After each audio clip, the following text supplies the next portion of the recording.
Daha ikinci gün evliliğimi sorguladılar ya Sri Lanka'da. Abi döke saça. Yarısını da boşa döktü ya. Değişik bir tadı oluyor ya. Kimisi beğeniyor, kimisi beğenmiyor. Şöyle göstereyim sizlere. Hindistan'daki Müslümanların burasıyla olan ticareti münasebetiyle bu bölgede bir Müslüman nüfus oluşmuş. Bana diyor ibadet edeceğini söyle diyor, içeri alayım seni diyor. Aksi halde içeri almam diyor. Diyor ki sen kim oluyorsun yani? Sen tam olarak kim oluyorsun da beni bir Allah'ın evine, camiye almıyorsun? Bayağı da bir sinek var. Onu görmezden gelin. Abi bunu saklıyor, almak isteyenlere satıyor. Eğitim ücretsiz, sağlık ücretsiz. Devlet vatandaşlarına temel ihtiyaçları sağlamaya çalışıyor ücretsiz bir şekilde. Yani birazcık yemeye çalıştım. Yarısını falan anca yiyebilmişimdir. Böyle bir acı olamaz. Zehir ya, bildiğin zehir. Bunlar nasıl yiyor bu yemeği? Tüm sokaklar birbirine benziyor. Ben karıştırdım, buraya geldim mi, gelmedim mi?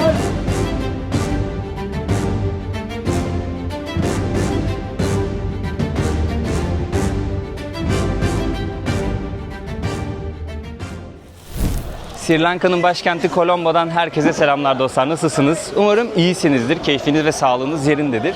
Bu videoda hep birlikte Sri Lanka'daki sokak pazarlarını gezeceğiz. Şu an Pettah bölgesindeyim. Burası sokak pazarlarının oldukça meşhur olduğu bir bölge. Ve aynı zamanda Müslüman mahallelerini gezeceğiz bu bölgede. Kaldığım otelden hızlı bir şekilde Pettah bölgesine ulaştım ve pazarları gezmeye başladım. Abiler çok komik ya, var ya, çok sıcakkanlı buradaki insanlar. Bölgeye gelir gelmez böyle bir hareketli sokak gördüm arkadaşlar. Sizlere de göstermek istedim. Burada patates istiflemişler. Ne bileyim, biber mesela istiflemişler. Sarımsak istiflemişler. Çeşitli şeyleri böyle çuvallarla bu dükkanlarda, depolarda istiflemişler, saklamışlar. Kamyonlar geliyor. Daha sonrasında bunları alıyor. Satacakları yerlere götürüyorlar. Pazarlara ulaştırıyorlar. Böyle bir sokaktan geçiyoruz şu an. Sağlı sollu bir sürü deponun olduğu bir sokak. Şöyle göstereyim sizlere. Toptan satış yapıyorlar yani. Abi ne güzel kameraya dans etti ya. Çok sıcakkanlı insanlar. Yani sokağa girdiğimden bu yana kamerayı açmadan bayağı bir insanla böyle bir selamlaştım. Burada yabancı olduğunuz için insanların dikkatini çekiyorsunuz. Tabii benim elimde bir de kamera var. O ayrı bir dikkat çekiyor. Sonuçta burası lokal bir bölge arkadaşlar. Sokak pazarlarının olduğu bir bölge. Turistler illaki gelip geziyordur burayı.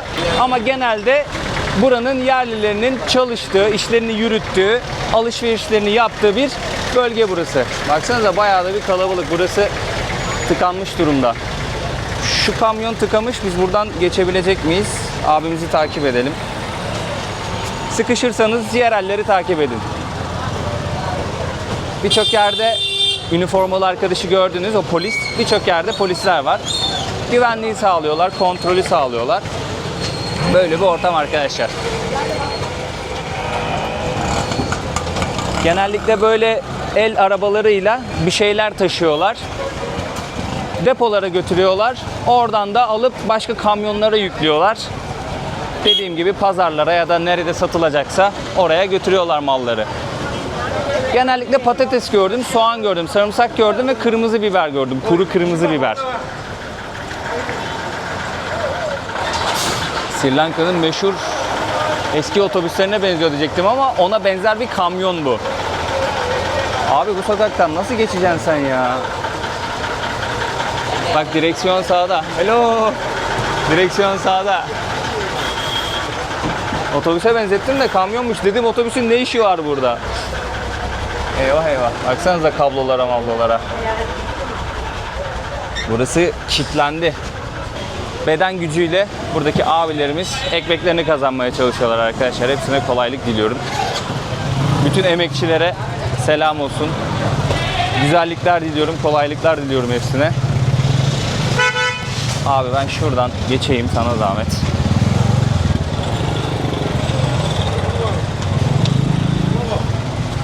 Hadi. Kamerada gözüktü mü bilmiyorum ama bir tane kadın geçti yanımdan. Çantasını öne takmıştı. Burada gezerken çantanızı öne alın diyorlar. Yani eşyalarınıza dikkat edin diyorlar.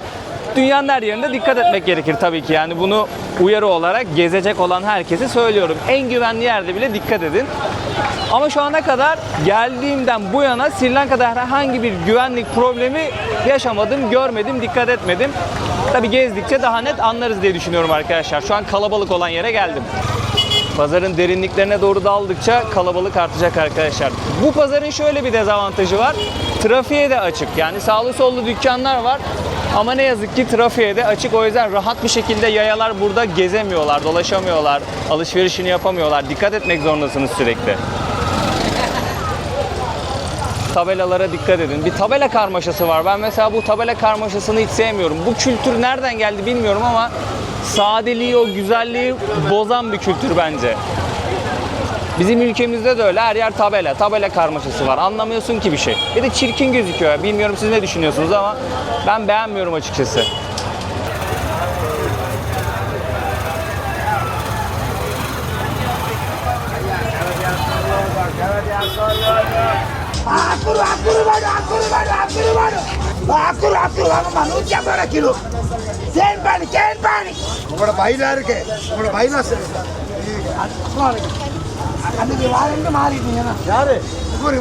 Tüm sokaklar birbirine benziyor. Ben karıştırdım. Buraya geldim mi, gelmedim mi? Hangi sokağa gezdim? Hepsini karıştırdım. Hello brother, how are you? Burada çok rahat iletişim kuruyorsunuz insanlarla arkadaşlar. Çok sıcakkanlılar gerçekten. Merak ediyorlar, siz turistsiniz ya. Konuşmak istiyorlar. Nereden geldiniz? Ne yapıyorsunuz? Kaç yaşındasınız? İsminiz ne? Birkaç kere şu soruya da şahit oldum ama evli misin? Evli değilim. Neden evlenmedin? Kaç yaşındasın? 32 yaşındayım. Neden evlenmedin? Evlenmemeye iten bir sebep mi var? Bunları sordular ya. Böyle İngilizce biraz daha iyi konuşabilen kişiler bunları da sordular yani. Daha ikinci gün evliliğimi sorguladılar ya Sri Lanka'da. Hello, what is this abi? This chili. Gravy. Gravy. Yes. Can I show? Arkadaşlar şimdi bir sokak yemekçisi buldum, bir tezgah buldum. Burada mercimek var. Şu ne onu bilemiyorum. Böyle bir karışım yapmışlar. Yumurtayla birlikte onu tavada karıştırıyor. Orada sütlü çayı da var. Bu tarz bir yemek hazırlıyor. Burada gezenler için, esnaf için, acıkanlar için. Burada çayı da var. Büyük ihtimalle sütlü çay da yapıyordur ama süt olmadığı için süt tozuyla yapıyor. Şöyle göstereyim. Hemen burada hamur işleri de var. Hamur işlerini de göstereyim sizlere. Pazarda çok fazla yemek tezgahı görmedim. Bir bu abileri gördüm. Bakın burada hemen hızlıdan hazırladı çayı, gördünüz değil mi? Süt yoksa süt tozu kullanıyorlar ama bu şey olmuyor, lezzetli olmuyor. Abi döke saça. Yarısını da boşa döktü ya. Yarısını da boşa döktü. Bu çok lezzetli olmuyor. Taze sütten yapılan daha iyi oluyor. What is your name abi? Ule Gumar. My name is Burak. Nice to meet you. Nice to meet you. From Türkiye. Burada ellerini yıkıyorlar. Bakın tezgahta böyle bir her zaman şey oluyor. Su tutuyorlar ve böyle bir leğen tutuyorlar. Tabakları, çanakları ne varsa işte onun içinde yıkıyorlar. Ellerini orada yıkıyorlar. Ortam böyle. Bir sokak yemekçisi gördüğüm iyi oldu. Çünkü yok yani, sadece tekstil, elektronik, kuyumcular vesaireler var. Böyle işte sokakta meyve satan dayılar var. Mesela bu Hindistan cevizi, kokonat. Kokonat ha? Ama sarı, bak bu değişik kokonatmış. Biraz daha değişik bir kokonatmış. Kokonat suyu satıyor. Kokonat water? One abi. Dayımızdan bir kokonat suyu içelim. Bak burada da no parking yazıyor. Onu göstereceğim size. Bak hemen maçetesiyle inceden kesti. No parking yazıyor ama burada tuk-tuklar park etmiş. Böyle de asi olacaksın. Ver aldım ben dayı. Şöyle kokonatımızı alalım. Thank you. How much? 200. 200 rupi arkadaşlar. Yani 1 dolar bile etmiyor şu. Tadı aynı kokonat ya. Ben biraz daha farklı bir aroma vardır diye düşünmüştüm ama aynı bildiğimiz kokonat.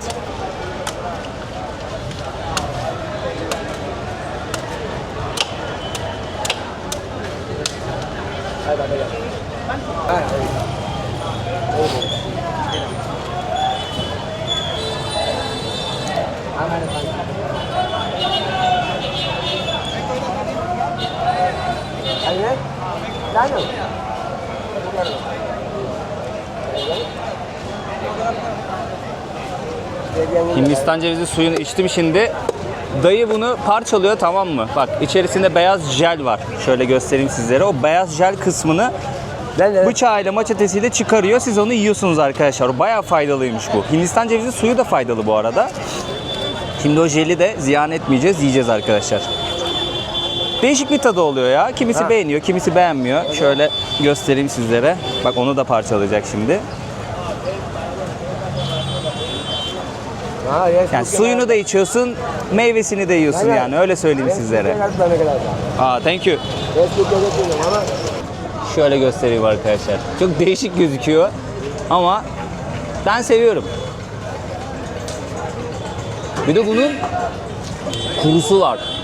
O çok daha lezzetli ama bu sarı olanın kurusu yeniyor mu bilmiyorum. Mutlaka yeniyordur. Yani niye yenmesin ki? Burası da pazarın meyve sebze satılan kısmı arkadaşlar. Burayı da göstermiş olayım sizlere. Ürünlerini tezgahlara koymuş insanlar. Bu alanda satıyorlar. Üstünü kapatmışlar çünkü hava gerçekten çok sıcak. Gördüğünüz üzere turistler de gelip bu sokak pazarlarını geziyorlar arkadaşlar. Kimisi rehberlerle, kimisi kendi başına gelip burada geziyorlar. Sokak pazarı gezmek keyifli oluyor ya. Özellikle böyle meyve sebze satılan kısımları gezmek, farklı ürünlerin satıldığı kısımları gezmek. Ben keyif alıyorum açıkçası. Bazen hiç görmediğiniz, yabancı olduğunuz şeylere denk geliyorsunuz. İyi iletişim kurabiliyorsunuz insanlarla. Sohbet ediyorsunuz, onları tanıyorsunuz. Tropikal yerlerde dolaşmanın en güzel yanı bu tarz meyveleri, tropik meyveleri çok ucuza yiyebiliyor olmak arkadaşlar. Yani bizim ülkemizde olmadığı için ya da çok az olduğu için o yüzden pahalı oluyor. Yetişmiyor çünkü. Dışarıdan geliyor. Bu tarz ülkelerde doya doya yiyebiliyorsunuz.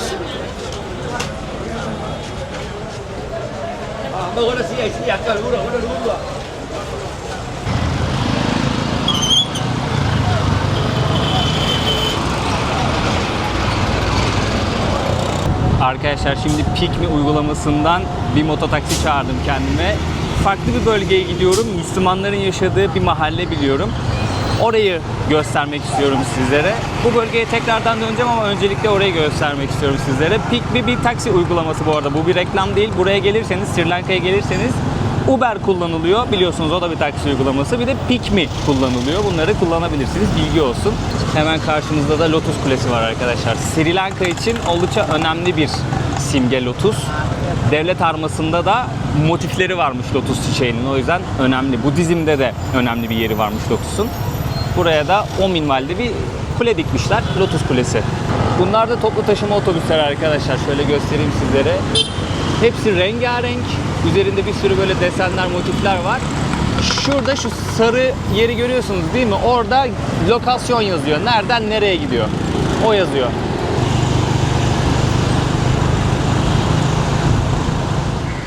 Mahalleye ulaştım arkadaşlar. Petap bölgesinden 3 kilometre uzakta burası. Bir Müslüman mahallesi. 200 rupiye geldim. Yani aşağı yukarı 30 Türk lirası yapıyor arkadaşlar. Gayet uygun burada taksi uygulamaları. Sanırım çoğunluklu olarak Müslümanlar yaşıyor. Tamamen Müslüman nüfusun yaşadığı bir mahalle değil burası. Şöyle evleri göstereyim sizlere. Yüzyıllar önce Arap tüccarlar sanırım bu bölgelerde bulunmuş. Onlar bu yöredeki insanlarla etkileşime girmişler, aile kurmuşlar. Onların torunları burada yaşayan insanlar. Yani yüzyıllar boyunca bu bölgede yaşamışlar.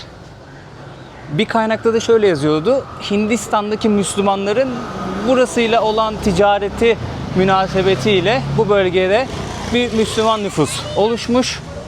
Yani buraya yerleşmişler, burada ticaret yapmışlar. Hatta şu mahalleye gireceğim. Hello, how are you? Good? What is your name? Nazira. Nazira. Yeah. Nice to meet you. My name is Burak. Burak. Okay. This is Muslim neighborhood, right? Muslim neighborhood. Nice to meet you. Nice to meet you. Hello, how are you?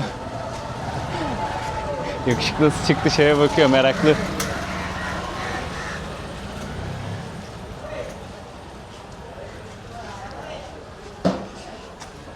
Bazı sokaklar ne yazık ki pis arkadaşlar, yani belli başlı yerlerde çöp biriktirmişler.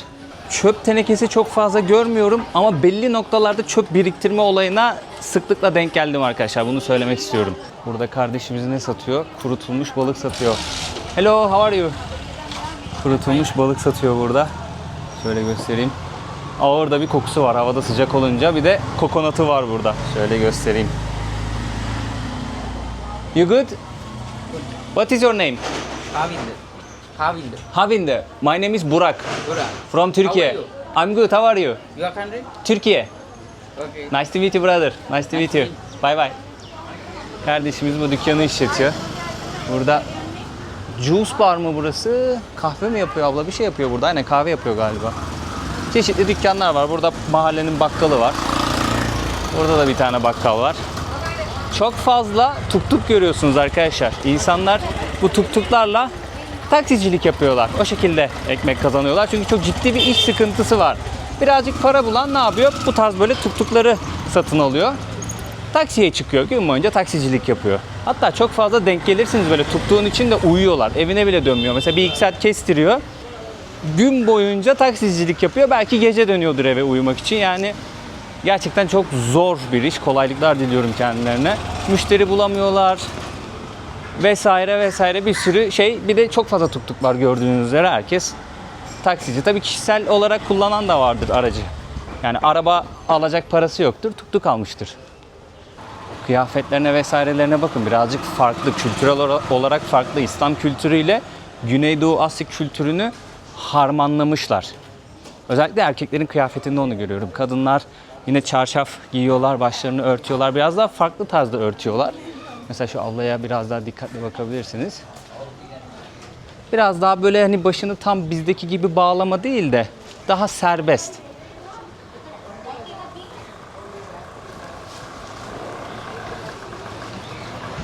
Burada da bir kokonatçı var arkadaşlar. Şöyle göstereyim. Şu pan mı ya? Hello. This is pan. Pan, right? Bakın burada da pan çiğniyorlar.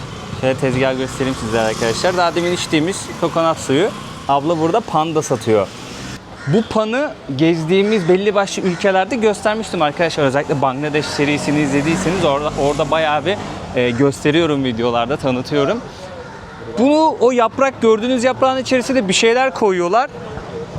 Karıştırıyor onu, tamam mı? İçerisine böyle bir karıştırıyor, sarıyor, ağzına atıyor. Onu çiğniyor, emiyor, bir şeyler yapıyor. Kıpkırmızı bir renk oluşuyor ağzında. Onu tükürüyor yere. Şimdi yerde bir kırmızılık arıyorum. Görürsem göstereceğim sizlere. Böyle kan tükürmüş gibi oluyor. O işte pan. Birazcık keyif veriyormuş galiba. Stresi alıyormuş. O yüzden kullanıyorlarmış. İşte Bangladeş'te mideye iyi geldiği için kullandığını söylüyorlar. İşte boğaza iyi geliyormuş vesaire vesaire. Ama çok da faydalı bir şey olduğunu söyleyemeyeceğim. Anladığım üzere tabii ki. Burası da mahallenin camisi. Caminin girişi arkadaşlar. Şöyle göstereyim sizlere. Selamünaleyküm abi. Kolay gelsin. Mahallede böyle bir tane cami var arkadaşlar. Birazcık arka tarafta kalmış. Bir yandan da şöyle insanların evlerini göstereyim sizlere.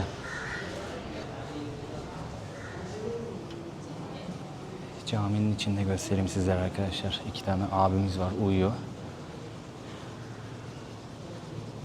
Birazcık küçük bir cami, çok da büyük bir cami değil.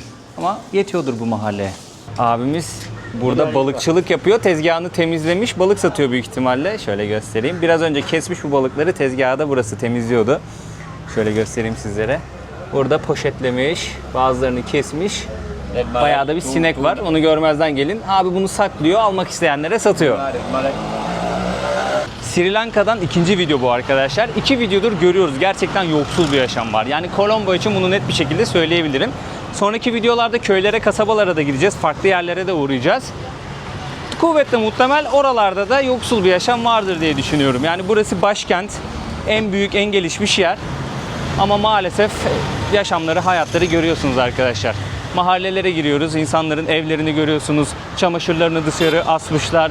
Yaşam yoksul, yemeğe zor ulaşıyorlar. Konfor diye bir şey yok, rahatlık diye bir şey yok. Evlerin hali içler acısı, gerçekten içler acısı. Ne yazık ki ekonomik anlamda çok ciddi sıkıntılarla uğraşıyor Sri Lanka. Ama bunun yanında şunu da söylemeliyim, araştırdığım kadarıyla, okuduğum kadarıyla kaynaklardan buradaki okuma yazma oranı çok iyi. İnsanlar bilgili, bilinçli, genel itibariyle söylüyorum. Öyle bir cehalet söz konusu değil. Sadece yoksullar arkadaşlar yani. Bu bakış açısıyla bunlar yoksul, kesin cahildir gibi bir bakış açısı maalesef var. O bakış açısıyla bakmamamız gerekiyor. Eğitim ücretsiz, sağlık ücretsiz. Devlet vatandaşlarına temel ihtiyaçları sağlamaya çalışıyor ücretsiz bir şekilde. Umarım bu daha da gelişir. Yani sadece eğitim ve sağlıkla kalmaz. Diğer temel ihtiyaçlar da. Öncelikle Sri Lanka'da tabii bu dileği yapıyorum şu an burada video çektiğim için. Sonrasında tüm ülkelerde bunu diliyorum. Sri Lanka! Gençler... Gençler de turist seviyorlar yani. Görünce laf atıyorlar. Mahallenin hemen yan sokağında bir cami daha var bakın. Bu biraz daha büyük bir cami. Bir de şu çizgileri göstereceğim sizlere. Bu çizgilere denk geldim. İlk defa Sri Lanka'da gördüm bunu. Yavaşla anlamına geliyormuş bu. Çünkü yaya geçidi var arkadaşlar.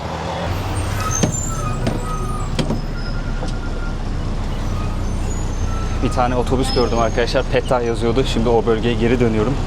Şöyle sizlere otobüsü de göstermiş olayım. Otobüslerde bir tane muavin oluyor arkadaşlar. Para işiyle ve yolcu alımıyla o ilgileniyor. Hemen burada da şoför abimizi görüyorsunuz. Şöyle göstereyim kendisini.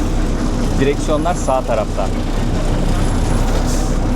Bir sürü Buda heykeli de var. Buda figürü de var. Hemen şöyle göstereyim. Ön kapıdan da binebiliyorsunuz. Arka kapıdan da binebiliyorsunuz. Aynı zamanda inebiliyorsunuz da. Sistem bu şekilde yani. Çok rahat. Öyle çok da nizami bir kural vesaire bir şey yok. Bakın şurada biletler var. Büyük ihtimalle gideceğiniz yer kadar ödüyorsunuz. Çok da pahalı olmasa gerek. Otobüsteki ortamı da şöyle göstereyim arkadaşlar. Ortam bu şekilde.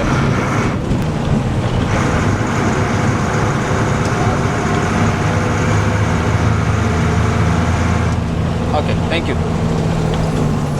Şöyle paramızı cebimize koyalım. Abi elden topluyor paraları. 40 rupi arkadaşlar. 5,5 TL yapıyor arkadaşlar bu arada. 40 rupi. Şöyle hemen otobüsten inelim.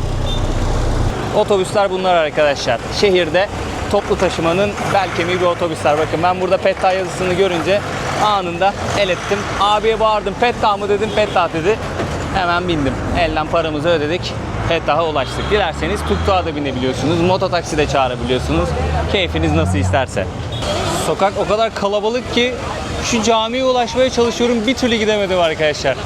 Colombo'da birkaç tane farklı cami gördüm. Gördüğüm en güzel cami şu karşımızdaki cami arkadaşlar. Kırmızı Cami olarak geçiyor. Şimdi oraya doğru gidiyorum. Camiyi göstermek istiyorum sizlere. Önemli bir yapı. Burada ziyaret edilmesi gereken bir yapı. Burada amcamız sokakta yaşıyor büyük ihtimalle. Çok fazla sokakta yaşayan insan var ya. Maalesef. Çok üzücü bir durum ama buranın bir gerçeği. Kendinizi sokağa karşıdan karşıya atmak zorundasınız ama dikkat edin yani çarpılabilirler. Hiçbir garantisi yok.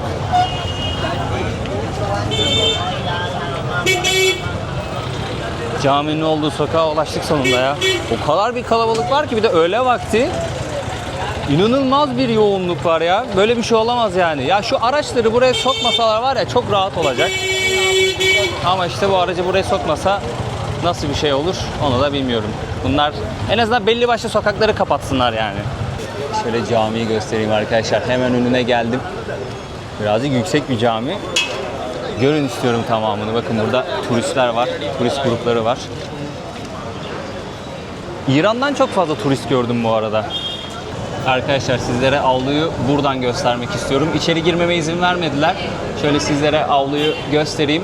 Bu abi diyor ki eğer diyor ibadet edeceksen içeri gir diyor. Diyorum ki sen diyorum buna nasıl karar verebilirsin? Burası Allah'ın evi değil mi? Bana diyor ibadet edeceğini söyle diyor. İçeri alayım seni diyor. Aksi halde içeri almam diyor. Diyor ki sen kim oluyorsun yani? Sen tam olarak kim oluyorsun da beni bir Allah'ın evine, camiye almıyorsun? Bana diyor ki ziyaret edeceksen yan taraftan gir. Dedim ki yani sana ne kardeşim ya? Burası Allah'ın evi değil mi? İstediğim kapıdan girerim. Öyle değil mi yani? Sen kim oluyorsun da buna karar veriyorsun? Ben insanları rahatsız etmeyeceğim ki. Belki oturacağım dua edeceğim. Sana ne? Belki namaz kılacağım. Belki kılmayacağım. Belki sadece video çekeceğim. Bunun kararını sen mi veriyorsun yani? Sen kim oluyorsun da Allah'ın evine birinin girip giremeyeceğine karar verebiliyorsun? Ben bu mantığı anlamıyorum arkadaş ya. Tamam şimdi güzel bir cami geldik ziyaret ettik hem sizlere göstereceğim ama ibadet kısmı bana özel kalsın. Ben sana neyi ispatlayacağım arkadaşım? Niye bir şey ispatlamak zorundayım? Dur geç dayı geç. Sıkıştıracağım beni. Çok tav oluyorum ben bu mevzulara ya. Akşam olur cami kapanır. Niye? Evsiz girmesin, dışarıda kalan girmesin. Niye? Allah'ın evi değil mi orası? Girsin kardeşim. Sokakta yatan adam girsin camide yatsın. Caminin kapısı kapalı olabilir mi? Allah'ın evinin kapısı kapalı olabilir mi ya? Böyle saçma bir şey olabilir mi yani? Girip istediği gibi dinlenebilir kardeşim, uzanabilir. dinlenebilir, isterse dua eder, isterse ibadet eder. Sana ne yani? İsterse sadece oturur, dinlenir. Bunun kararını sen mi vereceksin kardeşim yani? Eşek yüküyle milletten vergi alıp yapıyorsunuz ibadethane. Girmesine izin vermiyorsunuz. Sadece burası için söylemiyorum bunu. Adamın tavrı çok sinirimi bozdu ya. Engelliyor beni, tutuyor. Oğlum sana ne lan? Ya sana mı hesap vereceğim ben nasıl ibadet edeceğimi, neyi ibadet edeceğimi, ibadet edip etmeyeceğimi? Bak kılığıma, kıyafetime. Şortla giymişim, giymemişim. Uygun mu kıyafetim? Tamam. Saygısız mı davranıyorum? Hayır. Geçeyim gideyim, sana ne oğlum yani? 2 tane görüntü alacağım, belki oturup dua edeceğim, belki oturacağım insanları izleyeceğim yani.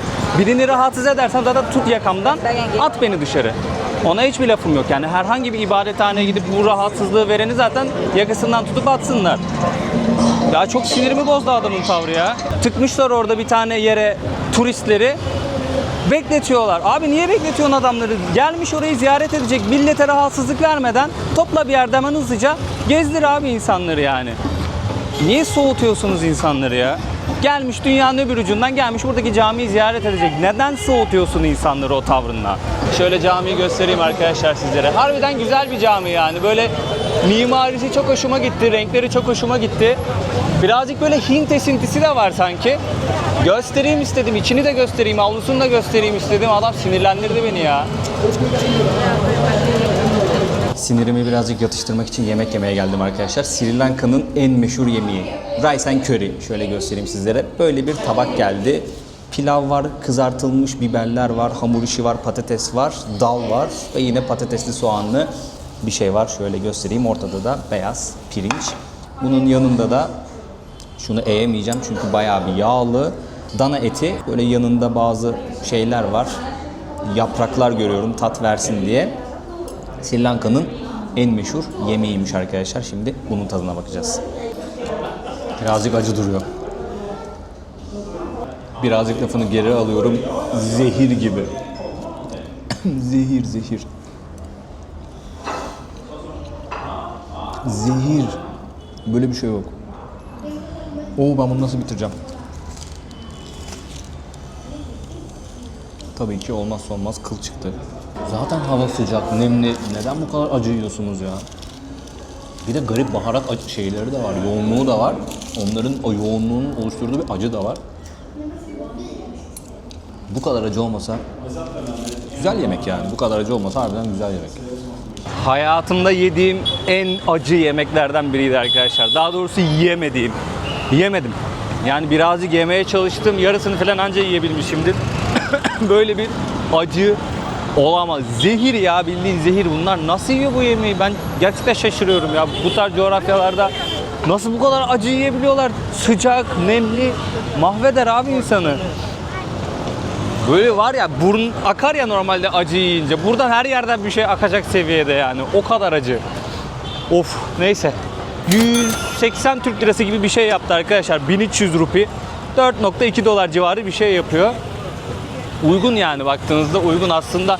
Doyabileceğiniz bir yemek ama acıdan yiyebilirseniz. Şöyle yolun karşısına attım kendimi. Bu videolukta bu kadar olsun arkadaşlar. Ben acıyla mücadeleye devam edeceğim. Bir sürü içecek aldım, su aldım. Onlarla bu fiyat yani.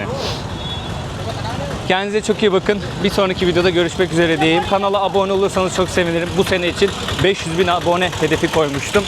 Videoları beğenirseniz de yorum atarsanız daha fazla kişiye ulaşmış oluruz. Böylelikle destek olmuş olabilirsiniz bana. Yani bunlar hepsi ücretsiz arkadaşlar. Yani katıl butonu var mesela. Oradan ücretli destek olmak isteyen de olabilir. Süper teşekkürler var. Oradan ücretli destek olmak isteyen de olabilir ama gerek yok bunlara. Videoları beğenmeniz, kanalıma abone olmanız ve yorum atmanız zaten en büyük destek arkadaşlar. Kendinize çok iyi bakın. Bir sonraki videoda görüşmek üzere. Hoşça kalın.